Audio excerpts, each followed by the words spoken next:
All right, hey, this is Brent Leary, and I'm still here at Dreamforce 2019. Found a little quiet nook in the Executive Summit, only thanks to the guy sitting here, Vala Afshar, who is the Chief Digital Evangelist for Salesforce. So, man, thank you for joining me. It's so good to be here with you. Man, we tried to connect numerous times. I'm really glad that you took time out of your busy schedule, because I know the cream of the crop analysts are booked solid. I actually saw your calendar for tomorrow, so I know this to be true. So thanks for spending time with me. Absolutely. I'm just glad that we got a chance to do this on like the 20th attempt. And the fact that I like you is saying a lot, because you're a Boston fan, and I'm not, man. Most people that know you're absolutely not a Boston fan. You grow up in Boston, and your friends and family root for teams, and it just becomes ingrained in who you are and who you root for. So. All right, but you have one of the coolest titles and roles that I've seen in the industry: Chief Digital Evangelist for a company like Salesforce. Yeah. Tell me, what exactly do you do as a Chief Digital Evangelist for Salesforce? That's awesome. Well, thanks. I got to give credit to Alex Dion, who was the president of products in 2015 when I joined. It was Alex who said, I think you should be the Chief Digital Evangelist, because as a customer, my company and I used the platform across sales, services, marketing, even engineering. We had integrated our R&D database to our CRM platform, so that when engineers updated our defect tracking in real time, that insight would go to our frontline service staff.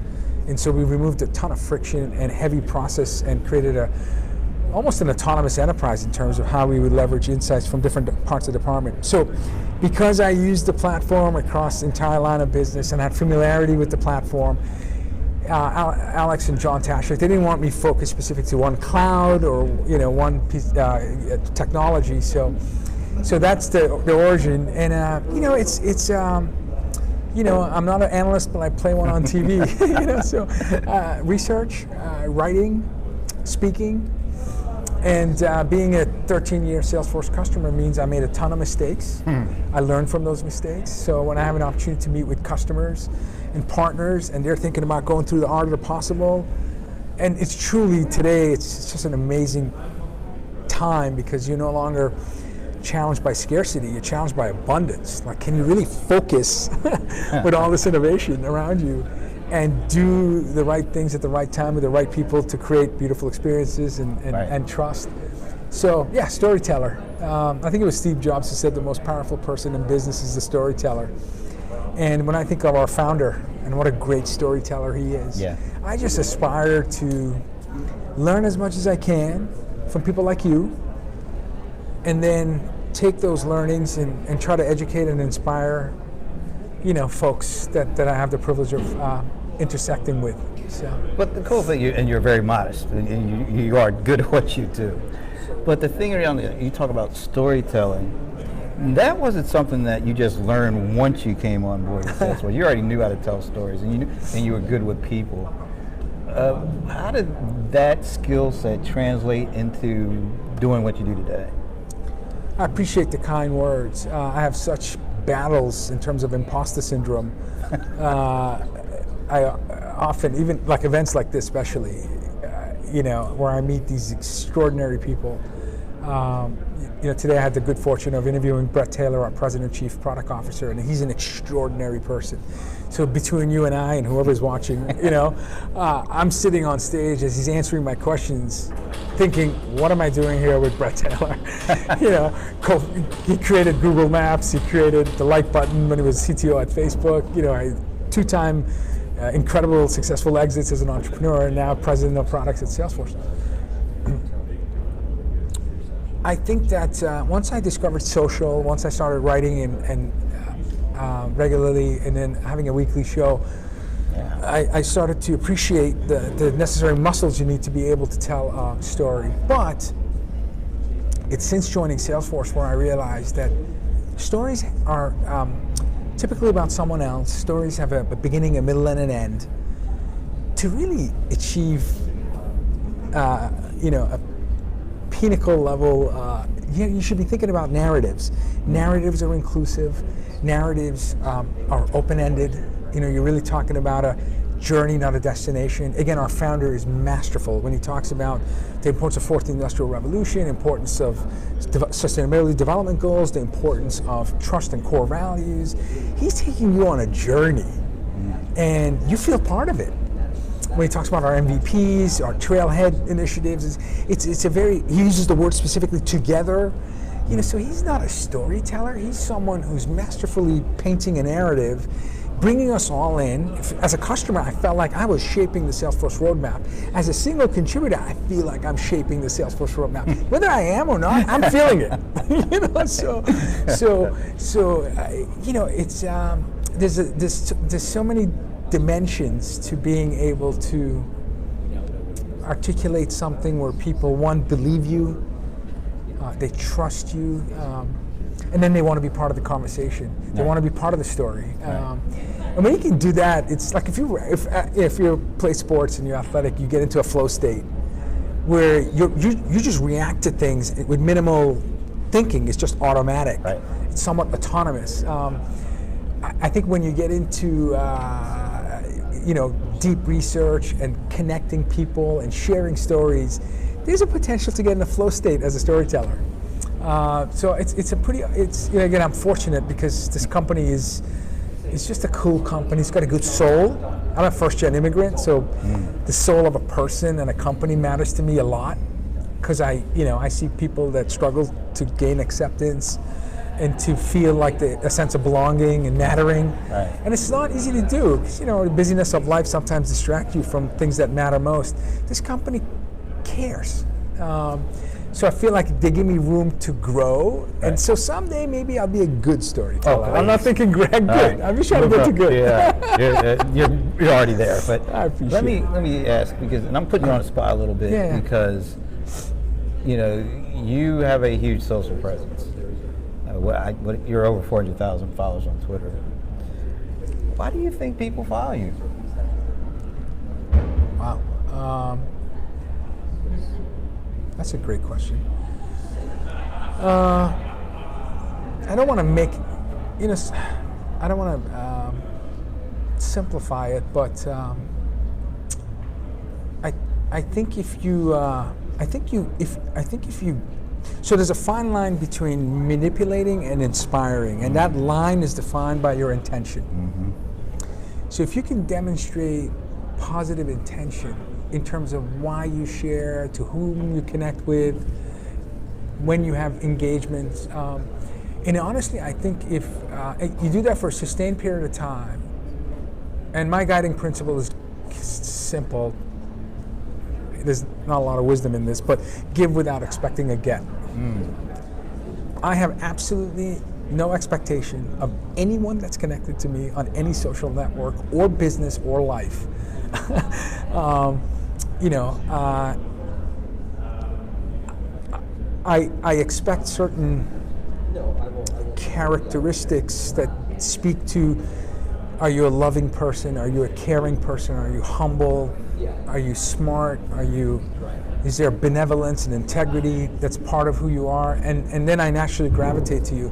But I think the reason people follow me is I'm not trying to sell them anything. Although, you know, it sounds too altruistic maybe, because ultimately I think we're all trying to be remembered. I like to be remembered. I know it sounds, right. I you know, one of the reasons I wrote a book and I write regularly, and I'm certainly active multiple times a day on social, right, is when you write something down, you have the potential to live forever.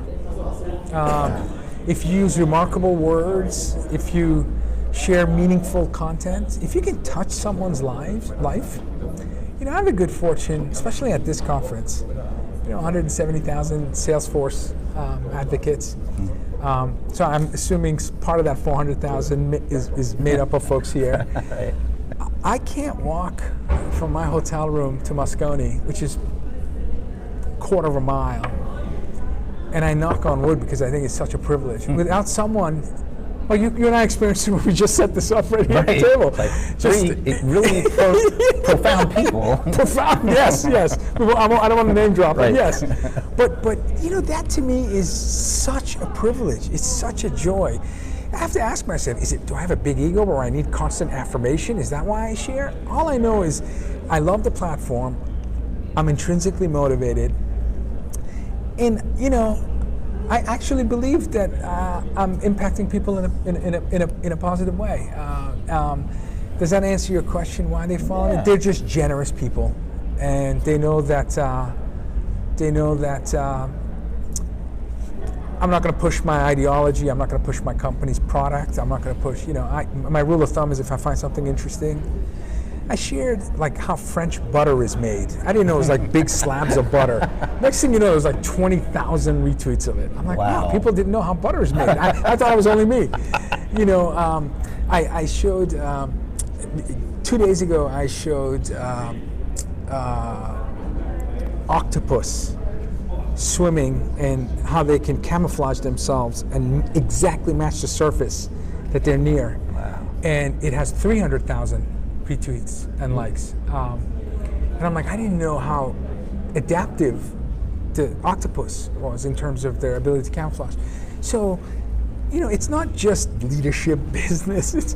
I didn't know how butter was made. As long as it interests you, as long as is a piece of content where you're like, I didn't know this. Yeah. And by the way, it's kind of interesting. I encourage you to share. I spent most of my career consuming how many people worked in your group, how much budget you had, how much income you had. I think we were taught that the lifeblood of your career, your organization, your company is how much you consume. It was only in my 40s when I realized the lifeblood is the movement of resources, movement of insights. You're doing a podcast right now, and your goal is to educate people. Hopefully we'll achieve that goal. I'm not sure I'm sharing anything insightful.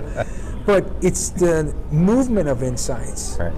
So, and I wish I did that in my first 40 years. I wish when I was in school they would teach you that learn and share, and that's how you can add value.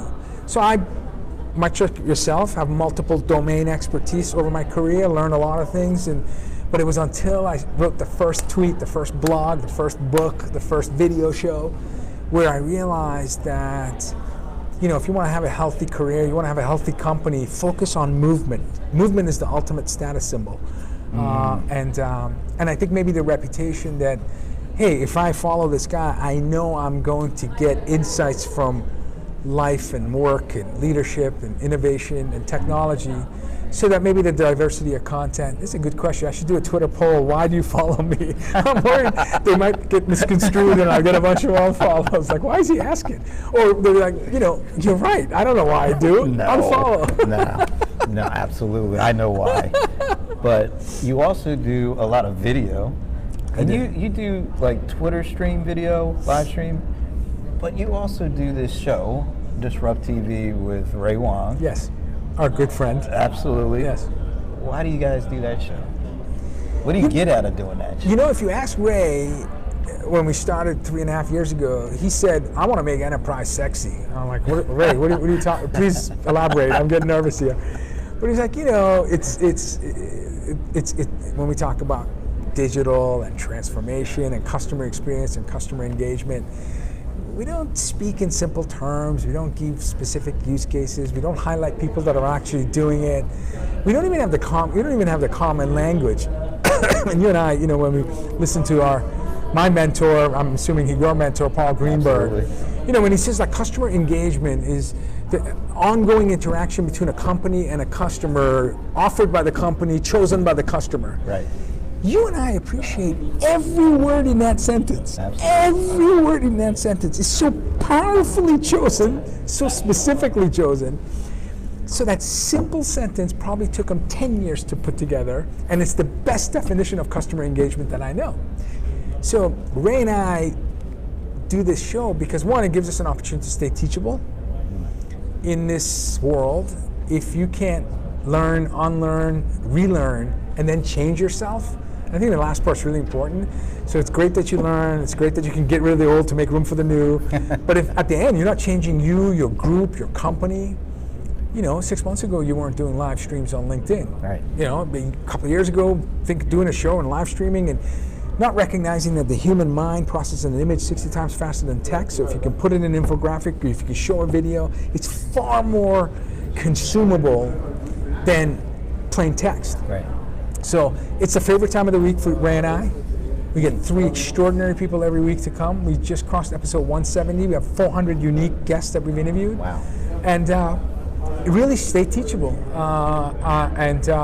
For that hour, I am guaranteed every week for 1 hour to be a student. Nice. And honestly, I wish I could do it 5 days a week.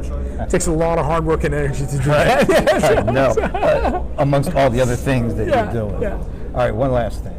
How many Dreamforces have you been to? This is my 10th Dreamforce. 5 as an employee, 5 as a customer. And, we say it gets better all the time. It does, because you get to meet people, and it's an additive effect. So there's always more people you're going to meet. I always tell business leaders, don't forget the law of numbers. No matter how fast and how big you get, there's always more smart people on the outside than inside. It's just fact, even for one of the fastest growing companies in the world. So an event like this validates that, because by the time I got here on Monday and I leave on Friday, chances are I'm going to meet 50 new people. Wow. Doesn't mean that I'm going to connect with 50 ongoing, but I bet you 5 to 10, it'll be interviews. I'm going to come see your company. You're going to come on my show. So, and that's a population that's added to last year's Dreamforce and the 9 other ones I've been to. So even at the Analyst Summit, I had the good fortune last night at our reception and then today to meet about 10 new technology analysts that I hadn't met before. Collected a couple of business cards, and I'm looking forward to future conversations. So, it's maybe the biggest life lesson for me, and it happened after the age 40. As an introvert, I think I missed a lot because I created all these excuses and fear and doubt and uncertainty. But as soon as I realized that networking is about giving, like you're giving right now, you're sharing your platform with me. You're giving me a gift so that I could share some of my thoughts with your audience. The best networkers I know, the best conversationalists I know, the best people I know are givers. And this is a festival of givers at Dreamforce. So is it safe to say that one of the most favorite parts of this kind of events is learning and getting to know people, basically? 100%. I get excited about the technology. I get excited about new announcements and innovation. I get excited about the partnerships we announced. We're announcing partnerships with the most successful companies in the world. Right. Most of whom are an order of magnitude bigger than Salesforce. But the friendships, the connections, the learning, awesome. That's what it's all about. At the end of the day, if you want to be remembered, do yourself a favor and put yourself in situations where you can hang around smart people who are givers, and magic happens.